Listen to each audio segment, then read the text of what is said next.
What you've just heard is one of the many deaths from the monkey, the new major motion picture from Osgood Perkins, Stephen King, and James Wan.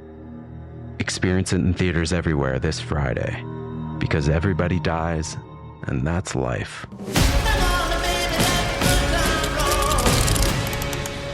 Let's have some fun.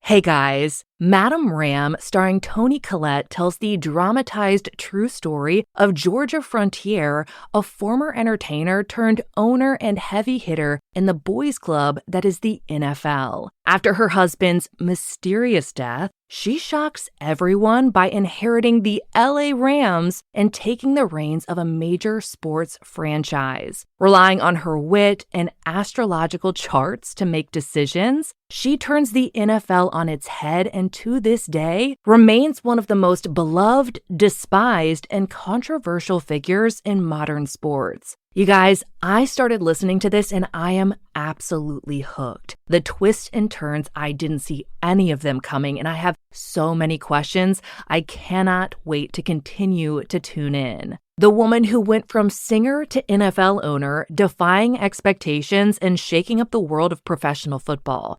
Madame Ram dives into her relentless quest for respect, power, and a championship trophy. This isn't your typical sports story. Follow Georgia Frontier as she navigates a male-dominated industry using star charts and sheer determination to make her mark in history. Whether you love football, powerful struggles, or just a good scandal, Madame Ram has it all. Ambition, mystery, and the unforgettable legacy of a woman who refused to stay on the sidelines. Madame Ram, the woman who took on a man's world and won. Follow Madame Ram on Apple Podcasts, Spotify, or wherever you're listening now. Hey everyone, and welcome back to Big Mad True Crime, where we get big mad over true crime. I'm your host, Heather Ashley, and today's case is out of Manassas Park, Virginia. Small talk sucks, so let's dive in.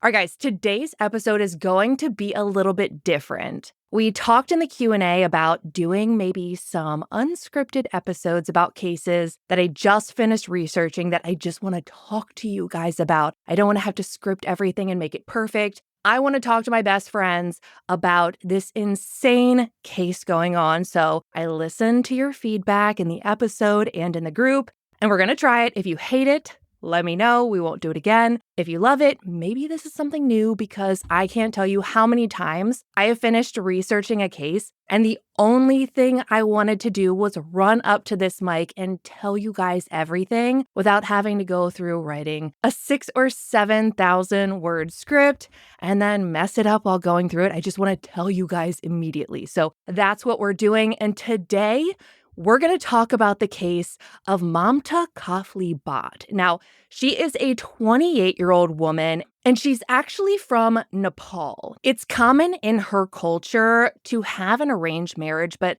that's actually not what happened with Mamta. Mamta went to college to be a nurse, and she fell in love with this guy named Naresh Bhatt, and she asked her parents for their blessing. And while they had their apprehensions, because it is so normal to have an arranged marriage that your parents do approve of beforehand, they wanted Mamta to be happy, so they said yes. They were obviously a little bit concerned. They didn't know this guy, but they saw that their daughter was happy, and honestly, that's all that they wanted. So Mamta and Naresh wound up getting married. Not long after they got married, Naresh went and moved to the U.S. He joined the military reserves, I want to say it was the Army, and he got various jobs working in software or cybersecurity. They all seem to kind of align in that kind of job realm, while she actually stayed back for a year or two finishing her degree. I even think she was a nurse in Nepal before finally moving over to the U.S. to join Naresh. Now, Naresh wound up buying a house in Heather Court, which is a neighborhood in Manassas Park, Virginia. They bought the house in August of 2023, and it looks like it was for $705,000. So you can imagine that this is a pretty big house. It's a brick house at the end of a cul-de-sac. It is 5 bedrooms and 3 bathrooms and around 3,400 square feet. It is in a very expensive part of Virginia. Very beautiful neighborhood, perfect for families, and that's really all Mamta wanted. Now that Mamta was in the US, she was in this beautiful house and she just wanted to start a family. So that's exactly what they did. She got a job as a pediatric nurse and had gone and worked at a couple of different hospitals, just kind of moving her way up through the ladder at different hospitals. She worked, I think, as a pediatric nurse at Prince William Medical Center just before 2024. I think she wound up moving to Manassas Medical Center around January of 2024. But don't quote me on that. She did a quick shift just kind of before she went missing, and I believe that's the direction it went in. Either way, she was cherished everywhere she went. She was known as this wholehearted human being, just full of positivity and goodness. She would listen to everything you had to say, take everything into account, and she would really take a minute before giving you the support that she felt like you needed in your specific situation. This woman was thoughtful, she was a figure shit outer, she was a get shit doner, and she had a heart of gold. So when she did switch hospitals, the people that she worked with beforehand were so sad to see her leave, but she still maintained those relationships because she was that phenomenal of a person. When you met Mamta, you didn't simply let her go when her life moved in another direction. You absolutely held on to it. So that's what happened. And when she moved into this new hospital, people fell in love with her just as fast. They were invested in her happiness and the love that she emitted from herself, in her family, and literally everything that she did. She was such a wholesome person, which is one of the reasons that this case is so fucking sad.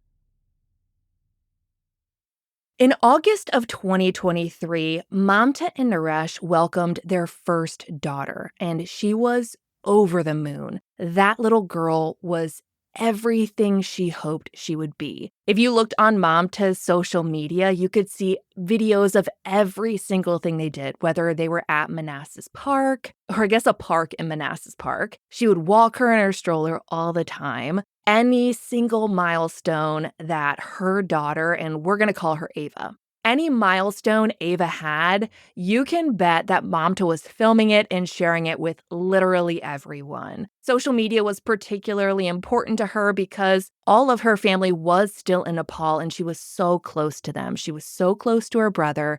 She was so close to her mother. Her family was her everything, and being apart from them was really difficult, but being married to someone who is in another country is also extremely difficult. Her life and her future was going to be in the US with Naresh, but she kept in contact with her parents and her brother every single day.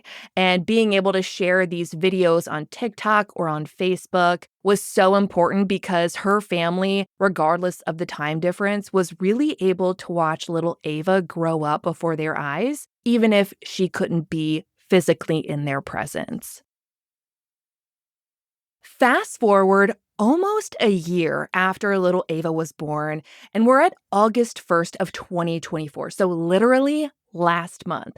Actually, it's probably going to be like the month before last when you hear this episode, but it's still September while I'm recording. So on August 1st of 2024, Mamta was scheduled for a shift at the hospital, but she didn't show up for work. She didn't call, she didn't email, she didn't text, and she wasn't responding to anyone who reached out. And her coworkers were immediately concerned because this wasn't like her at all. She was reliable. She was everyone's best friend. I mean, she was her coworkers' caretaker when they needed it. So it was completely out of the norm for Mamta to simply not show up and not let anyone know what was going on. So they were so worried that they wound up calling the police. And it's a little hard to figure out when they made that phone call. It could have been the first, but it looks like it might have been the second, because the second is when police go over to her house to see if she's there. They're doing a welfare check, so their rights in this situation are a little bit limited. There's no probable cause for them to go into a home. It's simply a welfare check because her coworkers called and they were extremely concerned for Mamta's well-being. They didn't know why she wasn't coming in. They didn't know why they couldn't get a hold of her. So police just went to the house, knocked on the door, and were hoping that they can make contact with her, or at least someone who might know where she is. So on August 2nd, police go and do that welfare check. And lo and behold, Naresh and Ava, the baby, are home. And we didn't exactly know what happened within this interaction until last week when the body cam was shared. So let's talk about it. Looking at the timestamp on this video, it looks like it happened at around 3:15 p.m. on August 2nd. The cop knocks on the door, and there's actually two of them, but you're only seeing one because the body cam footage is literally attached to the chest of one of the cops. I am talking so fast. I'm getting used to the non-scripted thing. Anywho, so Naresh winds up coming outside to talk to these police officers, and he's got baby Ava just kind of on his hip. And he doesn't seem too bothered at all. He also doesn't seem bothered to change the battery in his smoke detector, which is chirping every fucking minute. But that's not why we're here. Is it a crime to not change your battery? No, but it certainly feels like an accessory. Moving on.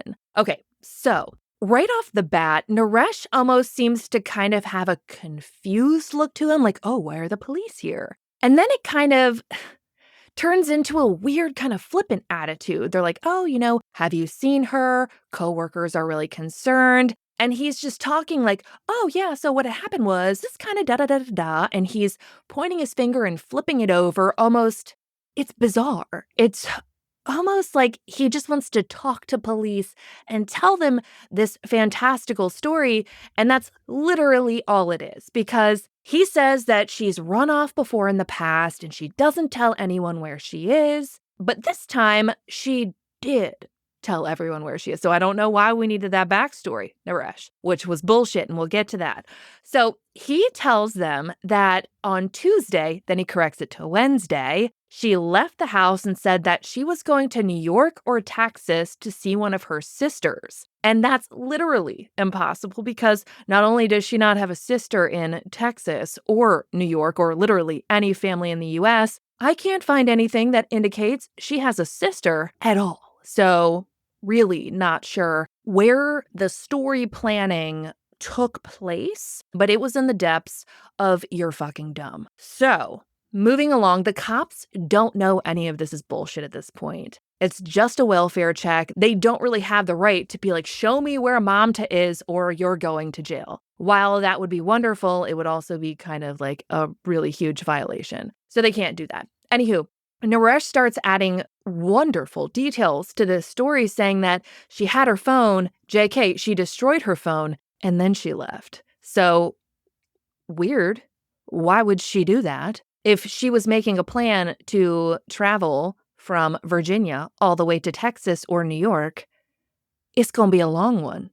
And she's going to need a phone.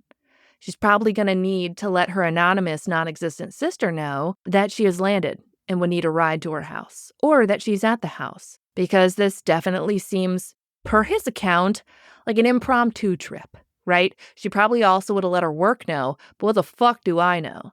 Anywho, the cops on this call were actually a little bit ingenious because they just let Naresh talk. They don't know whether he's bullshitting or not, but they let that man talk their ear off. He says that she started a job on the 8th of the previous month, says that he hasn't been working since then. So I get a shout out to WUSA for getting this video, by the way.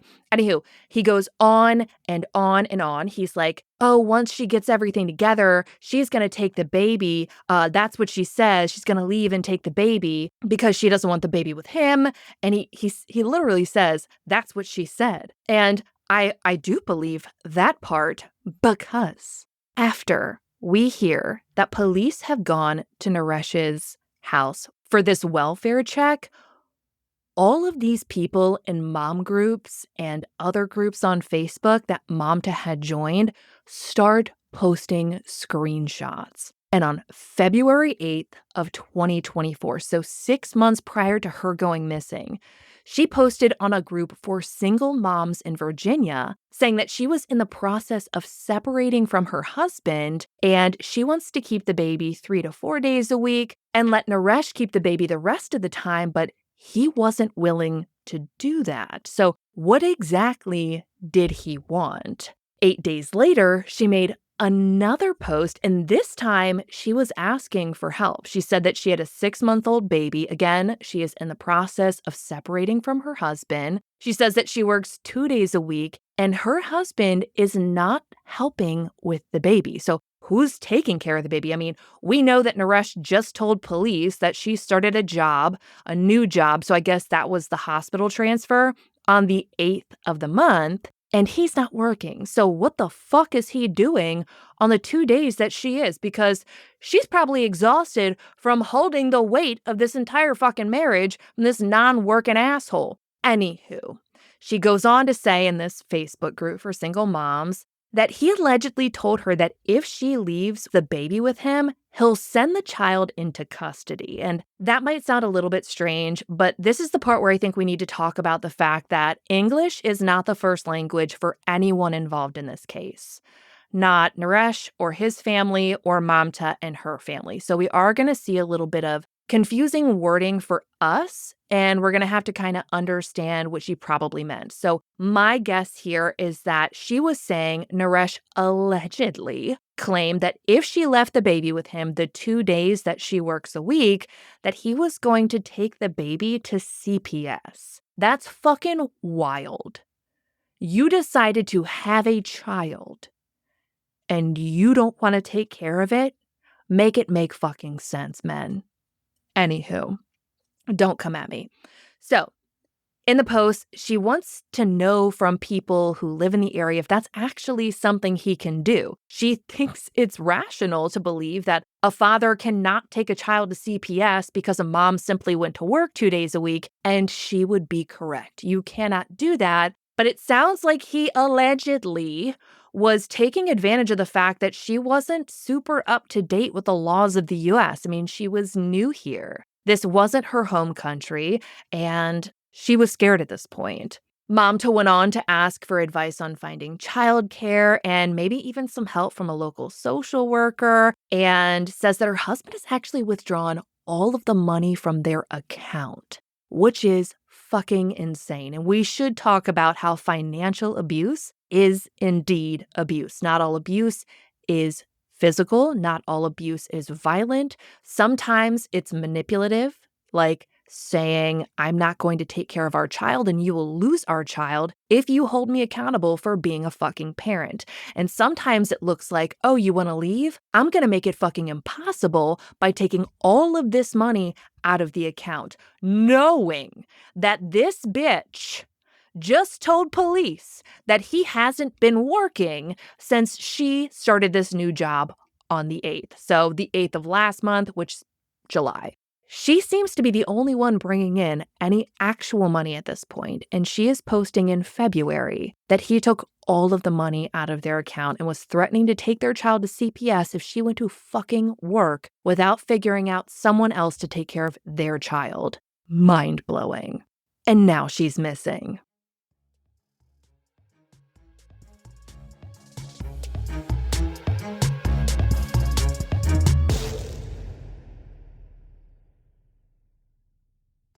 Ladies and gentlemen, we are now boarding Group A. Please have your boarding passes ready to scan. If your phone is cracked, old, or was chewed up by your Chihuahua travel companion, please refrain from holding up the line. Instead, go to Verizon and trade in any phone in any condition from one of their top brands for the new Samsung Galaxy S25 Plus with Galaxy AI, and a watch and tab on any plan. Only on Verizon. With new line on My Plan. Service plan required for watch and tab. Additional terms apply. See Verizon.com for details.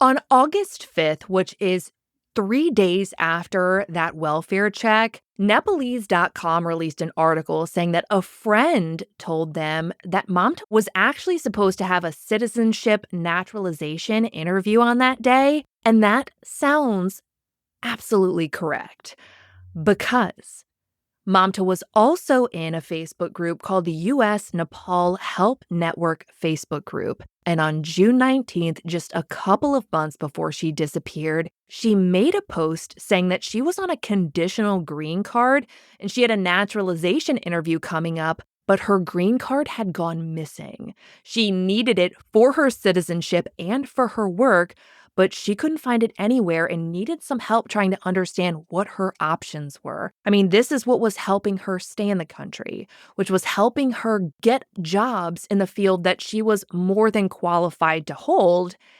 And now all of her documentation seemed to be magically missing. And a naturalization interview is a pretty big deal to someone who is not from this country and whose child was born in this country. And I don't think anyone who knew her thought that she would actually miss this. But on August 5th, she definitely did. And it was on August 5th that Inside Nova reports that Naresh actually reported her missing. They had done the welfare check on the 2nd. Her coworkers noticed that she didn't show up to work on the 1st, but she wasn't officially reported missing until August 5th. Let that sink in. 2 days after an official missing persons report was published, Naresh went to Facebook and made the first post, it seems, indicating that anything at all was wrong. And now, the first part of his post was not in English, but it does say to contact him or some other woman or the police if you have any information. And I thought it was really weird that the first part wasn't in English, considering all of the people who noticed she was missing and were worried about her initially were in the US, and the people who are going to share this were predominantly going to speak English. So I went and I found a translator and translated the first part of the post. And it says, if anyone has any information about my wife, Mamta, and then it just tells them who to contact. It doesn't give them any actual information about what's going on to set off alerts for the people who know the couple. It just says, if you have any information about my wife, your wife, who is, we know her, right? Because all of the people on your Facebook account are the people you know. But he called her his wife. Maybe I'm thinking too much into that. Maybe I'm not. But the part that was important wasn't readily available to comprehend unless somebody used a translator. But again, maybe it is because a lot of their friends were from Nepal or areas close to Nepal. Could be looking too much into it. Don't think I am. But again, let's continue. He gets a few comments here and there of people asking him what's going on, and you would think that maybe he would elaborate. I'm so worried about her. We can't find her. No one can get a hold of her. She's not answering her phone. It's going straight to voicemail. None of that shit. He doesn't respond to a single fucking person. Anywho.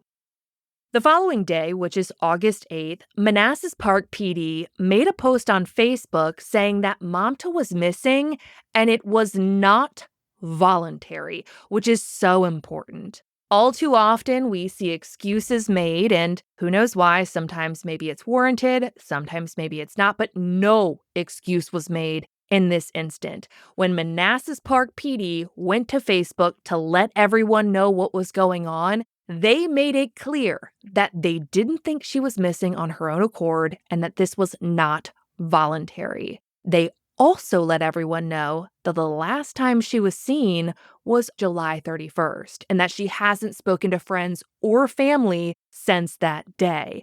And I think this is really important because we didn't get the red flags waving until August 1st when she didn't show up for work. But now we've moved the timeline back to July 31st. I understand it's only a day, but we are making progress here. Police elaborate that it's listed as involuntary because her phone and bank cards have showed no activity, and there's no vehicle description given in this case because, according to this post, she doesn't have a car.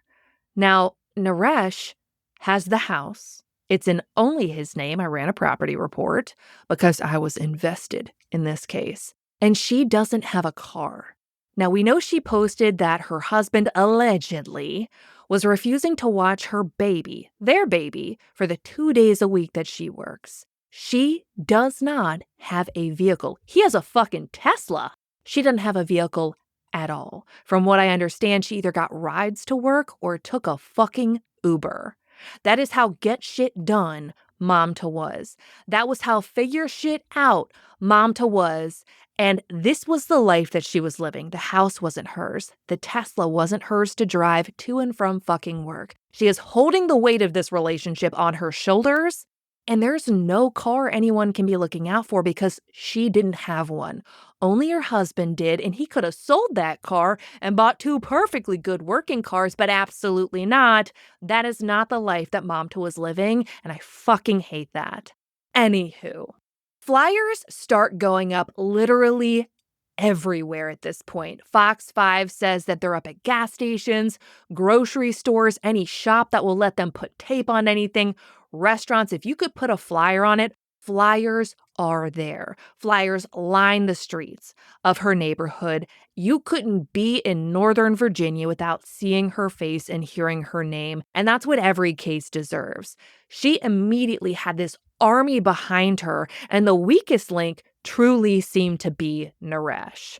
On August 10th, her friends made a Facebook page about her disappearance. They were pretty frustrated about the lack of information being shared and the lack of organization, which definitely seems to center more so around the lack of searches being done. But I think in this case, police had an idea of where they needed to look as far as a potential person of interest. Now, none had been listed at that point, but I think they knew what they were looking at here. And sometimes no information feels like the police aren't doing anything, but I don't think that was the case at all at any point in time when it came to this investigation. When you have a person that is so suspicious, so close to the case, you have to be really, really careful about what information you let out, because they may be the only one in control of any evidence available for police to find. So when you see a lack of evidence, you have to think about why that's happening. And if I had to guess,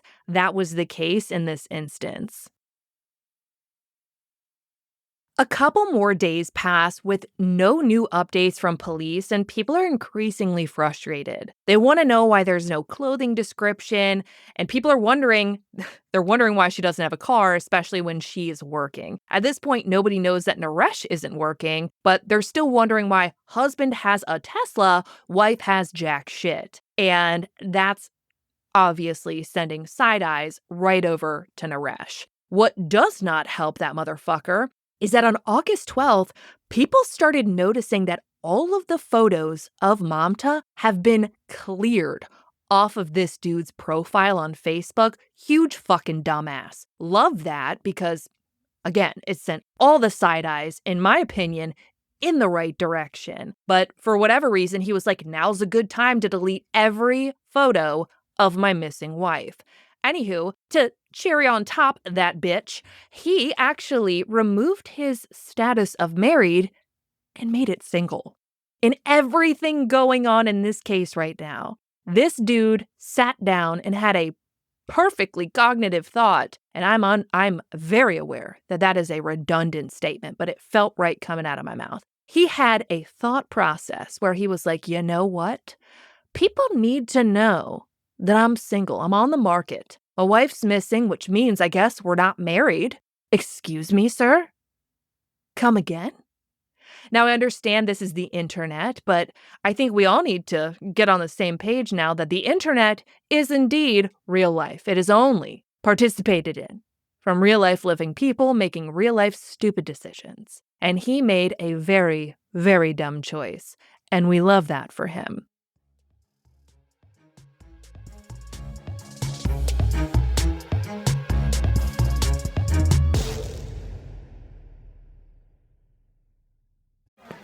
Yeah, sure thing.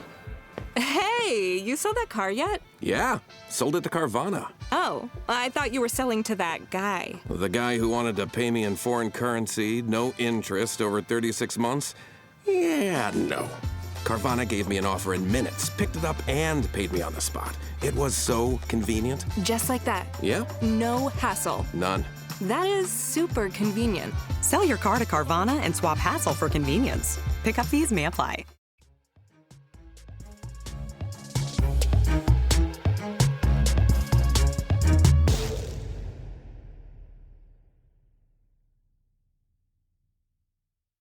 At this point, Naresh is on stupid patrol, and he wants to make sure that he can be dumb in front of anyone who will give him the chance. So he does an interview with Fox 5. Shout out to Fox 5 for getting this. And he says that police knocked on his door on August 2nd and asked everybody to try to find her in a positive way. Now, I don't know how you find anyone in a negative way. But again, we do have to take into consideration that English is not the first language here. But if I have to read between the lines, it sounds like he's starting to get some heat from his own stupid-ass decisions, and he wants people to be more positive while searching for her, and maybe not so negative towards him. He's not going to get his wish, and that's great. So, moving on.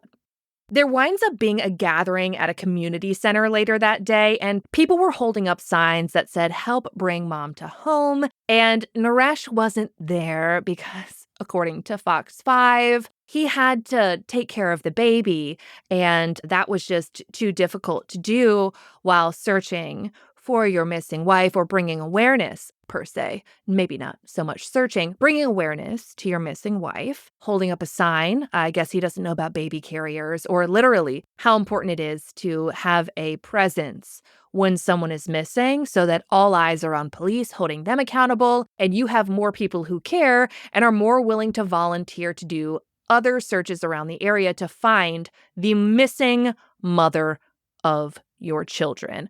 But don't worry at all, because he joined, it looks like via Facebook FaceTime or some shit, some kind of Facebook Messenger call. You could hear the baby crying in the background, and he basically just asked people to look for his wife in a positive way. He says, "I'm very worried about her. She's my baby's mom. She is my wife." Sure, those are all facts. I don't know about the "I'm very worried about her" part, but he was accurate in saying she's my baby's mom and she's my wife. This sounds like a desperate plea for someone to find the love of his life. The last sentence was a lie, and he also told WUSA that he was suffering through a lot. Oh, do tell, Naresh. Tell me what you're suffering through. Go on. We'll wait. While Naresh can't seem to muster up any emotion, just really pleading for his wife or his baby's mom to come home, WJLA speaks to Mamta's brother and mom, who are absolutely devastated.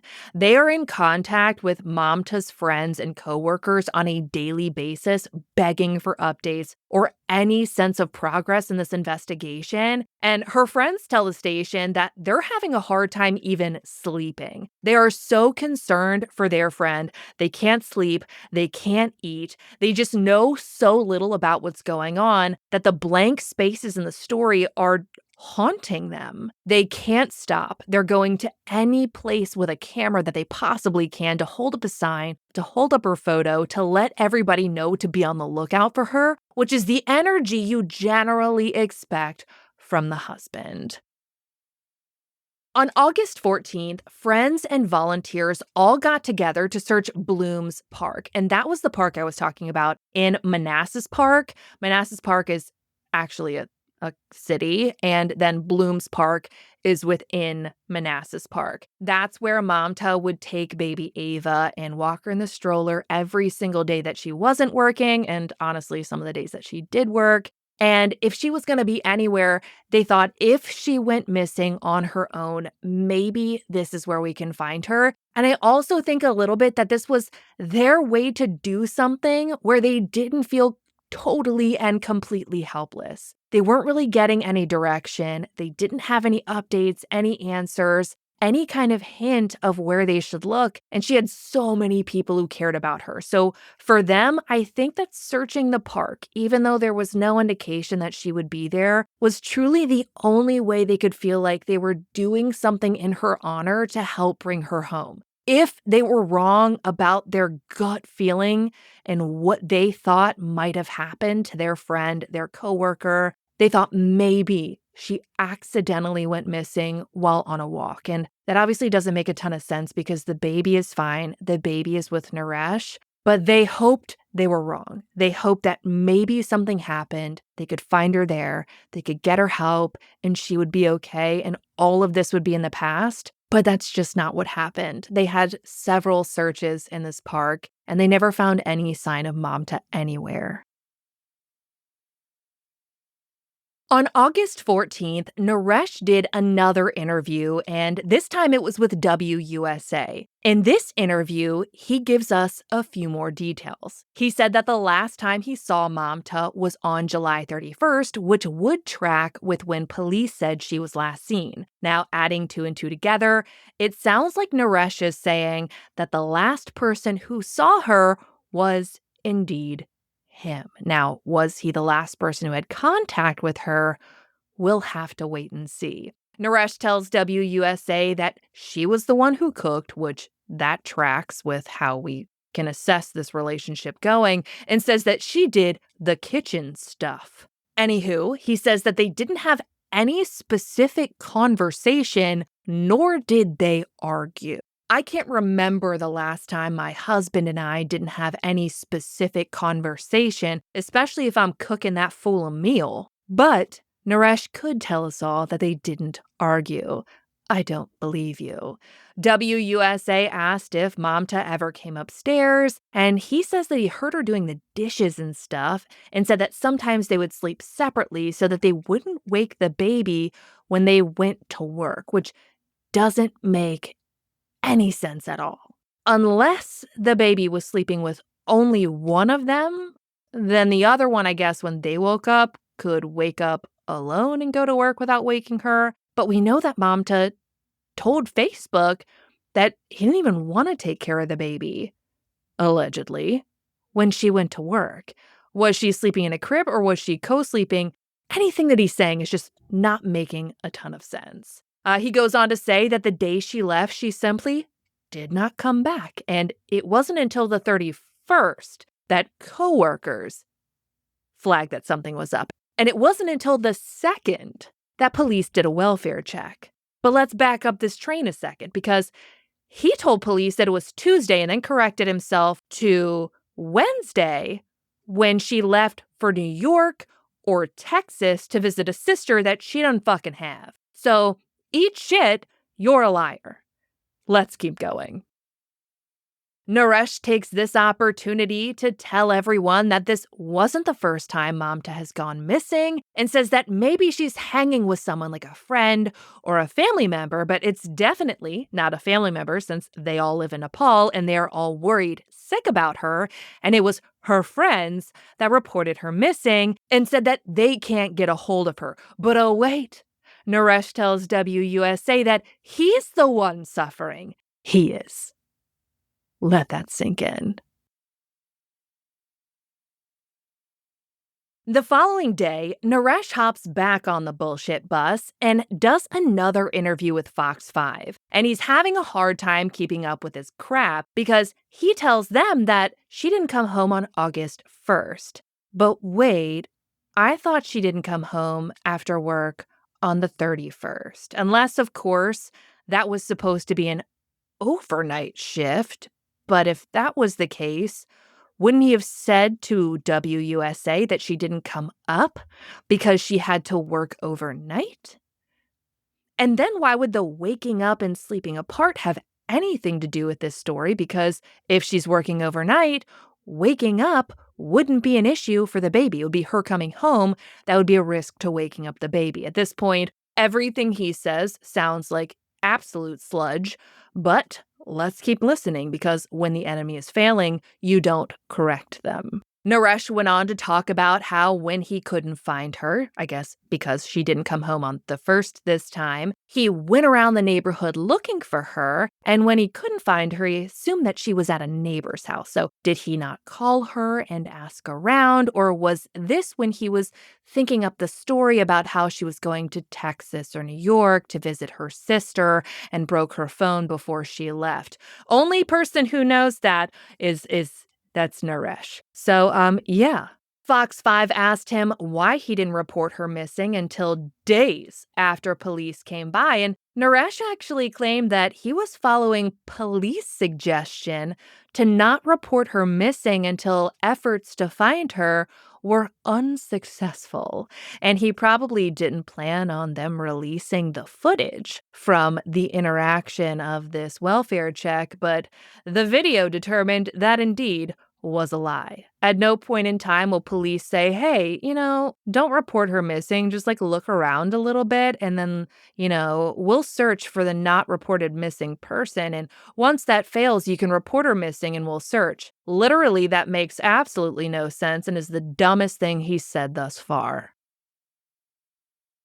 Further along in this interview, Naresh mentioned a time that Mamta left and went to Falls Church and stayed with someone who had an apartment, and a friend actually confirmed that this was true, just maybe not in the way that he hoped it to be consumed.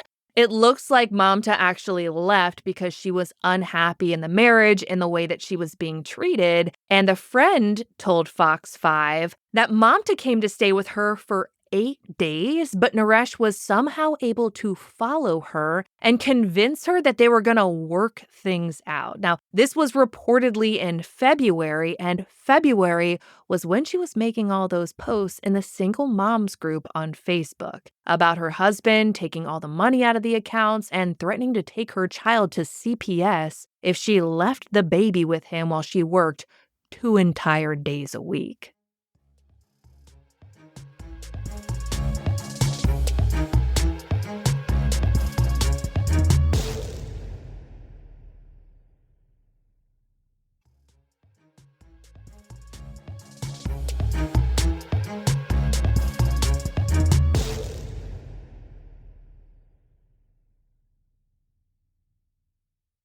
Following this interview, Manassas Park PD gets real sassy and they release an update. And while it doesn't contain an update on where Mamta might be, it is an update squashing the bullshit that came out of Naresh's mouth, claiming that he was following their lead by not reporting her missing until the efforts to find her were unsuccessful. They let the public know that that is absolutely false and that it was Naresh who didn't want to report her missing. To be fair, I didn't see that kind of interaction on this video. I didn't see him say, oh no, I don't want to report her missing. Maybe I kind of missed that. There was a lot of talking in this 15-minute or so video, but he definitely didn't ask to report her missing, and the cops, for sure, said nothing to the effect of, don't report your missing wife missing. The one update that Manassas Park PD does release was that the last time she was seen at work was actually on July 27th, and then on the 28th, she spoke to a friend. Now, the 31st is when Naresh says he last saw her, so what happened on the 29th and the 30th? Those 2 dates sound really important at this point. Police say that she was last seen wearing blue scrubs, which sounds like it would have to have been a sighting from the 27th when she was at work, and not any information that would have came from Naresh aligning with that 31st date that they initially released. So reading between the lines here, it's starting to sound like, without saying, that Manassas Park PD is not trusting anything coming out of Naresh's mouth. August 16th of 2024 was a wild day in Mamta's case. Naresh did an interview with Nepalese.com and it was absolutely unhinged. But we are running out of time for this episode, so all of that is going to have to wait until next week. For photos pertaining to Mamta's case, please check out her highlight at the top of my Instagram profile at the Heather Ashley, and join me there at 2 p.m. Eastern on the first Monday of every month, where you go live with me and we talk about today's case and all other true crime cases on your mind. If you want to listen to your episodes ad-free and you want bonus episodes on the first Monday of every month, please join our Patreon or subscribe to our Apple Premium. Patreon is patreon.com/BigMadTrueCrime. And for just $2 whole a month, your episodes are totally ad-free. If you have a case you'd like to hear covered, please share it with Big Mad True Crime on social media, because all cases are covered by listener request. I'll be bringing you part 2 of the Mamta Kafle Bhatt case next week, and I cannot wait. But until then, we out.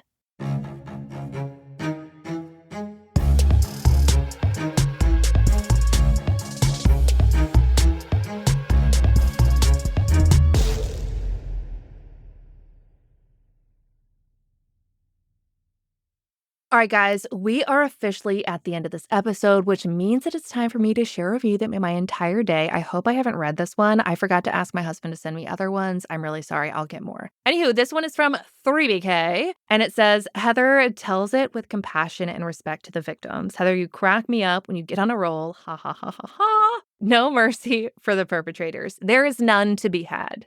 Zero, as you can tell by the unscripted episode. I would do a hot take for this episode, but quite frankly, the episode is a hot take in and of itself. So, with no further ado, 3BK, you are the best. I don't know if you're a queen or you're a king, but you are royalty. Okay? I love you. Thank you for telling people to listen to the show. You're amazing. Thanks for being nice for literally no reason. You didn't have to do that, and it did make my entire day. You're the best. I will talk to you guys later. I love you. Bye.